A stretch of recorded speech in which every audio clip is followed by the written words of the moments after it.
Around our house, we're big Detroit Tigers and Detroit Lions fans. The Red Wings, they could use some work, but we'll get there. And Pistons, we're picking it up.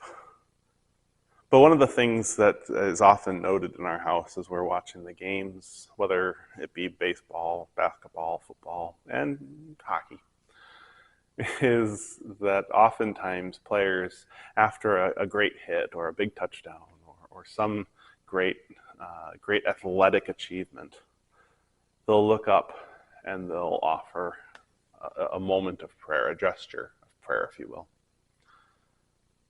Each player does it differently, and I imagine each for their own reason.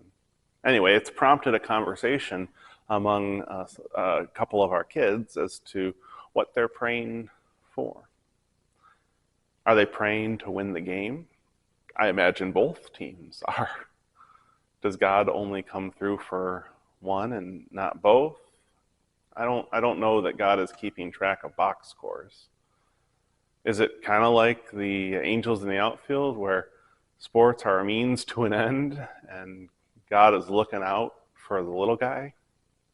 Again, I don't know that God is in the sports business per se. But I do think that prayer in sports and prayer in all aspects of life, for that matter, is incredibly important. It's what we're praying for that becomes important. So anyway, I want to share with you this passage that we find in Proverbs.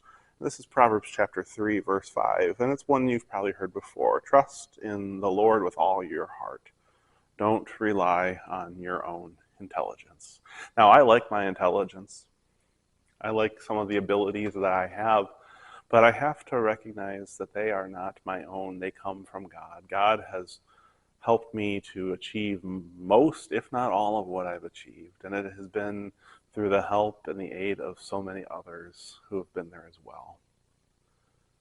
I can say that I love my intelligence, and I do. I'm grateful to have intellect. I'm grateful that I'm able to think critically and all those things. But I also have to recognize that God has put people in my life who have nurtured that intelligence. And so when I give thanks to God for my intelligence, it's recognizing that it is not my intelligence, but an intelligence that has been gifted to me. And I get to use it. Now, before I start to sound like I'm some Harvard alum, I'm not. But I do think we all have an intellect. I think we all have intelligence in our own areas. So what does this have to do with praising God in the middle of a home run?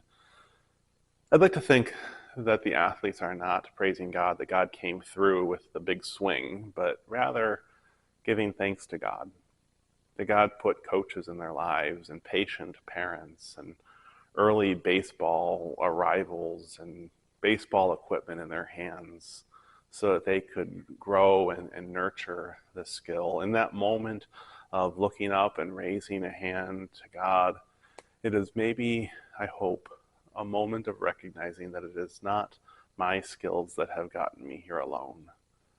It is the skills that have been nurtured within me. Lean not on your own intelligence, because it is not just ours. Lean on God. Remind ourselves that all that we have, all that we are, all that is good comes from God. May we remember that. Amen.